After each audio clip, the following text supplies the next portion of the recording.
Are you interested in working in the tourism sector? Now may be the right time. There are more than 3.6 million tourists coming here each year. On today's show, the growth of the tourism sector. It is a combination of all the skill sets that are within the discrete areas that are responsible for guaranteeing the integrity of our building process. Plus, we visit Linstead's Transport Center. Also between the pages, drummers take center stage on Festival Corner. I'm Adrian Atkinson. Stay with us. You'll be glad you did.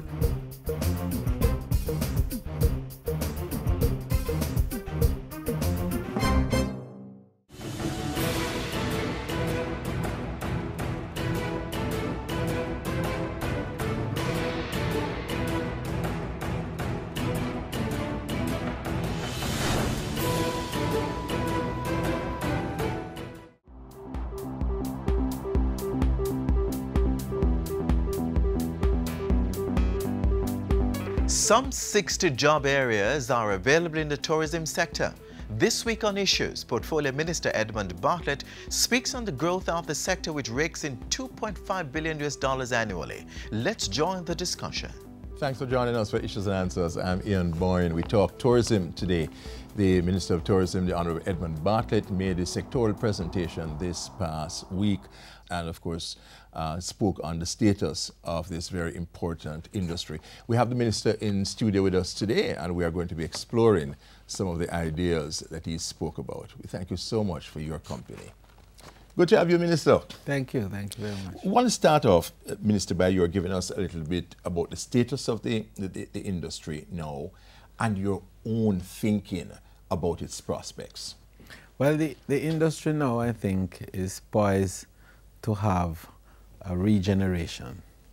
In fact, there's need for a rethink in terms of two key elements. One, the consumption patterns that we've had, and the second, the production patterns that we've had. And tourism consumes twice, if you will. The consumption first is for the visitor buying or offering, and then the visitor consuming the experience when they arrive.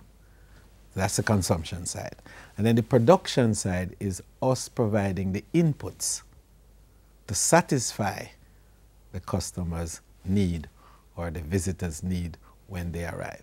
So we have preoccupied ourselves in Jamaica with the consumption side in the sense of bringing the tourists in and creating the demand. But we have not moved pari passu with the production side to enable us to provide those inputs. The result is that we have had to import the very inputs that are required to make the visitor have a wonderful time here. The result, of course, is the retention level of the dollar in our economy has been low. In this new iteration for me as minister, I want to correct that. And in doing so, provide for Jamaica the real opportunities to benefit from the real fruits of the tourism industry. Tourism provides the greatest opportunity for job creation of any industry. It is felt that for each visitor who comes, it provides 60 opportunities for employment. 60. As opposed to 1 barrel of oil, which provides 5 employment opportunities. Because tourism is a series of moving parts which converge around an experience which people buy and spend a lot of money for. They travel all over the world to realize that experience.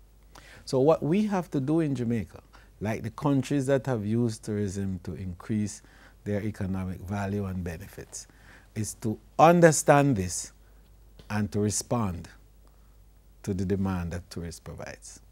So we are going to build out the 3 key segments that are critical. First, the agricultural segment, which deals with all that the consumed requirements are for food, for beverage, and so on. Then the second is the manufacturing, That is all the needs that they have for bedding, for the construction items that they need, for pots and pans and cans and kettles, and for bedding and for sheets and pillowcases and all that, right? And then the third one for the services that are required.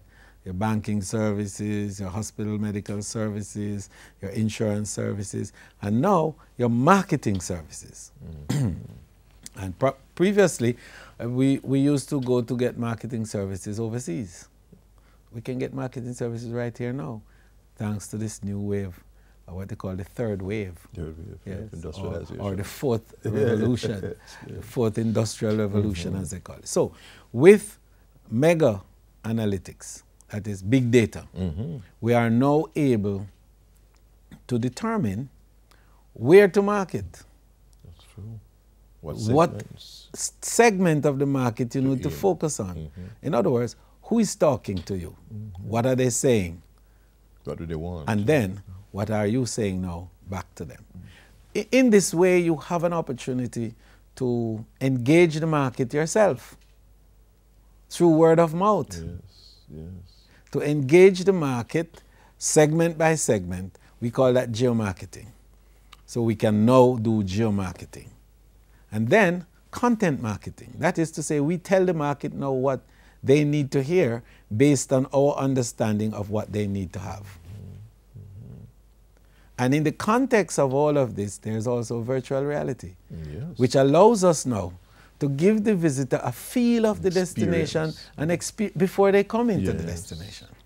These are new and dynamic innovations that have overtaken the industry that we have to respond to. And in responding to it, gives ourselves a greater opportunity to retain resources in Jamaica. So the ministry will be taking a highly technologically focused approach to tourism development. Absolutely, Minister. absolutely. Now, beyond the technology and its innovative impact, is the need for us to make tourism more inclusive. That is to involve more people in producing against that demand. So that's what I meant when I said change the production patterns, so that we get more people involved in the manufacturing side, but also in the agro-processing side. So we start to produce the jams and jellies and the chutneys and the potato paste and the banana that the industry needs, the chips and so on that they use, as well as the tomato paste, the same thing you call ketchup, the eggs. So will that mean that your ministry will be working closely with agriculture? With various ministries? Absolutely, because remember I said before, it's a series of moving parts that must all connect seamlessly to create that experience. So we are going to be working closely. The production ministries. Production ministries, with the service ministry, ICT ministry, that provides the education ministry, because that is the next level training in my 5-point. Yes. The building out of the human capital. Let's break it here at this point. The Minister of Tourism, the Honorable Edmund Bartlett, talking to us about his vision for tourism, giving us an idea of the status and where we're going. We take a break, but we'll be right back.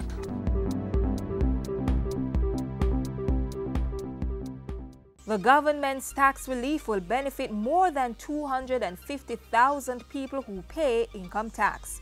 The tax threshold will be moved from $592,800 to $1 million on July 1, 2016, and to $1.5 million on April 1, 2017.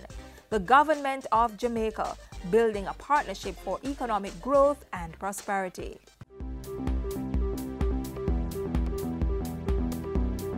Minister of Tourism, the Honorable Edmund Bartlett, is in studio, and we're talking about some of the exciting new initiatives in the tourism industry. Minister, I think you're about to talk about the human capital. Yes. This is very important. You see, our people remains the most iconic attraction Jamaica has. People travel to relate to people, to find people. That's right. And so we have to build the capacity of our people to provide an experience that is not come to mind, that is exceptional. Yes, yes. An experience that is opinionated. that then crafts a new conversation in the minds of all our visitors that abide with them forever when they leave us. Yes. And in doing so, we think that the need for training and the building out now of new training institutions. So we're going to build a hospitality school. We're going to also build an institute of craft development, which is important to training our artisans, to broaden their creative horizon, to enable them to produce more autochthonous products that are really reflective of the spirit of Jamaica. How soon would an institute like that be? Well, we've now brought in a consultant who will be working with. As a matter of fact, in my last administration, we did a lot of work on it. So we're really picking up on that now, right? And I'm bringing back the same person who was heading up that section dealing with it. To continue the work. And we're talking to the universities because they are trying to partner with us with the hospitality school. And we're looking to partner with the Norman Manley, Edna Manley College on the craft side, because that's very important. Will you be in collaboration with HEART? Oh yes, HEART, because HEART provides the, in my mind, the entry-level requirement training. And we will continue to do that. But we have to go a higher level because we must now take on the senior management and top management in the hotels. Interesting. So the sous chefs and all that level, yes. Now, having done that, we would have gone a far way in combating what we call seasonality in tourism. Now, the reason that much of the workers in our tourism industry are not as strong in terms of their tenure as other industries. The reason why some are involved in what you call contract employment is because of the seasonality of the industry. So you work for 6 months and then you lay off because you have shoulder months and the industry can't pay anymore, and so you come back 3 months after. And so instead of having what is called permanent employment, or what we call in industry good jobs, you're ending up with seasonal jobs. So in building out the 24/7 arrangements, tourism will be there for you, and permanence will now be the feature of your employment situation. And this will favorably affect worker welfare. Absolutely. So the pension program that you know we have been working on will have a better and a stronger place, because now we will have our workers that are able to go 24/7 and every month of the year. So these 5 networks that I have used to underpin the 5 pillars of growth are the experiential elements that will enable us to have visitors coming to Jamaica every month of the year. Every month. In numbers that are able to support the industry and maintain full employment throughout. Yes. You spoke about a major project for St. Anne. Yes. In what is called, is it a shovel? Yes, the Shovel Ready. The Shovel Ready. Talk a little bit about well, the that. Shovel Ready initiative is a structure that we've built out to allow for pre-approval work to be done. So that when the investor comes, he now comes to a turnkey operation. He has his money, he wants to build out the place, he can do it because the approvals are done and all the preliminary requirements are covered, the NEPA requirements and so on. So then he can start operating as quickly as possible. But we're going to be scrupulous about those regulations. Of course. We're not going to shortchange them No, because create any environmental problems. This is not even a private sector construct. This is a construct from within. Right? And tied into all of this is the key elements coming from NEPA itself, coming from JAMPRO, coming from our ministry, and also from the engineers. So we are not just looking now at a situation where one guy sits down and tries to do the ropes.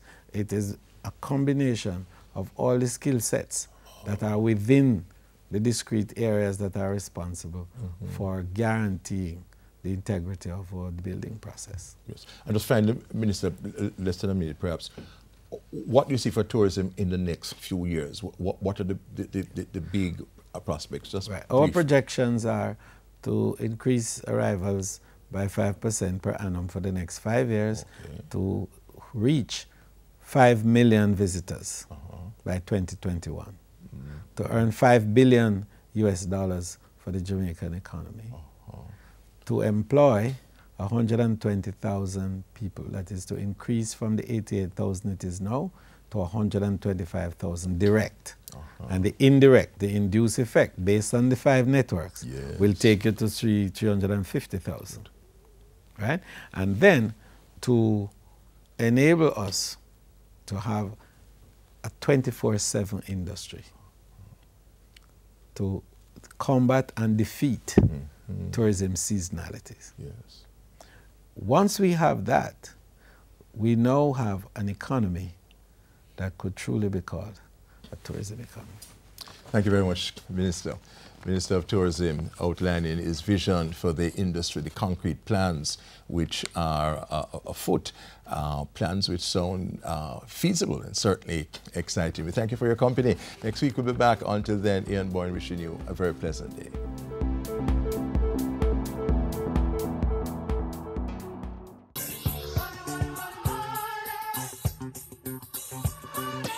The media landscape is awash with commercials offering a variety of loans, but consumers be cautious about these seemingly attractive deals. Loan companies sometimes practice over-lending to consumers and impose excessive fees and onerous contract terms. If you are seeking a loan, try to approach reputable organizations like banks and credit unions. Consider these points before you borrow: the purpose of the loan, the terms and conditions including the type of interest and the associated processing fees, the period for repayment, and other non-interest related charges. If you think a loan offer is misleading or false, contact the Consumer Affairs Commission. Call 906-5425, 906-8568, or 906-0813. They're located at 34 Trafalgar Road, Kingston 10.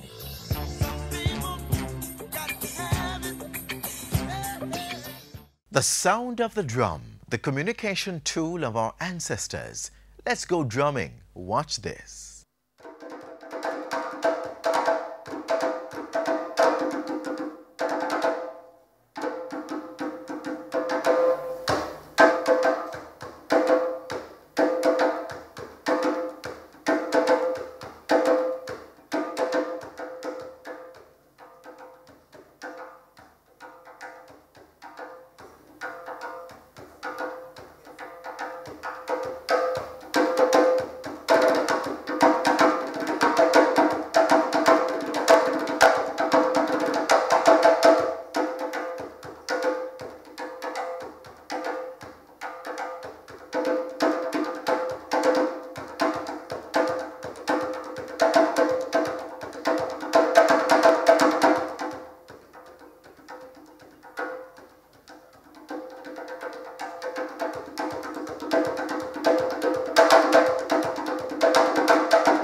If you commute via public transport through the town of Linstead, you're sure to notice the newly constructed transport centre.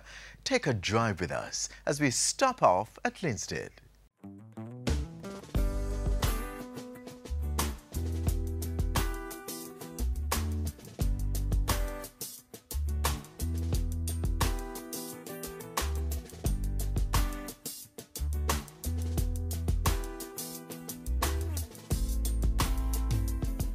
Slow-moving traffic, little room to move? These days, that is less the case for motorists driving through St. Catherine's fourth largest and rapidly growing town of Linstead. A welcome response to the usual traffic build-up comes with the construction of a modern transport terminal facility. It's the place for public passenger vehicles to stand, let off and pick up passengers instead of clogging up precious space along the roads within the town. The Linstead Transport Centre came out of a plan by the Transport Ministry, working with the Ministry of Local Government and local authorities. The plan was to establish standards for the design, operation and maintenance of transport terminal facilities island-wide. Linstead was prioritised as one of the major transport hubs without an appropriate terminal facility. The Transport Authority undertook the construction of the facility at 23 King Street as part of its monitoring and regulatory thrust and to lift the standard of public transportation. The centre was built on a 3,046 square metre lot at a cost of $38.2 million. Its completion came almost 2 years later after the refurbishing of the Linstead taxi stand, which was built at a cost of approximately $10 million. That stand will operate as a terminal point for 209 taxis servicing 13 communities. The newly created Linstead Transportation Centre, meanwhile, boasts an administrative block, 2 guardhouses, 2 shops, 3 vending stores, 1 open gazebo, restrooms and parking lanes. The current design accommodates 292 route taxis and 110 rural buses. All 402 vehicles, buses and taxis use the centre under a scheduling system that ensures they are not all converging on the facility at the same time. It's a development which takes the ministry a step further in its mission to facilitate free movement of people and goods, as well as to ensure dignity and safety in public transportation. The Linstead Transportation Centre is expected to provide residents in and around the town with greater accessibility to public transportation and improve customer service and comfort in commuting.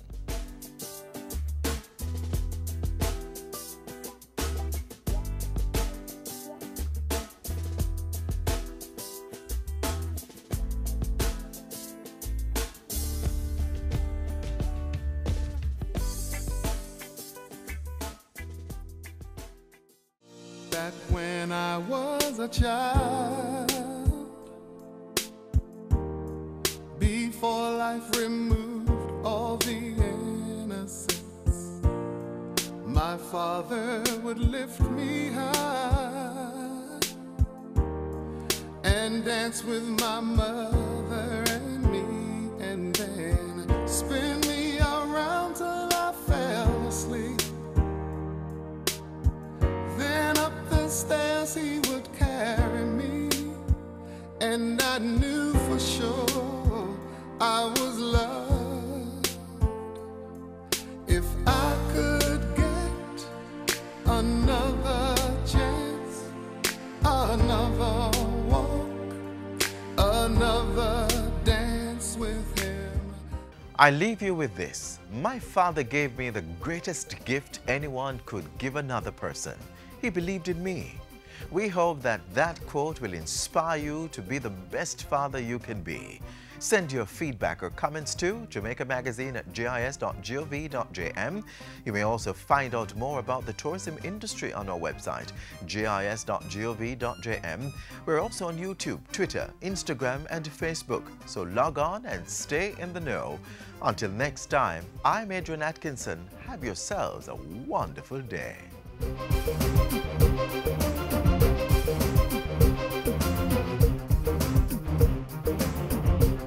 This has been a production of the Jamaica Information Service, the voice of Jamaica.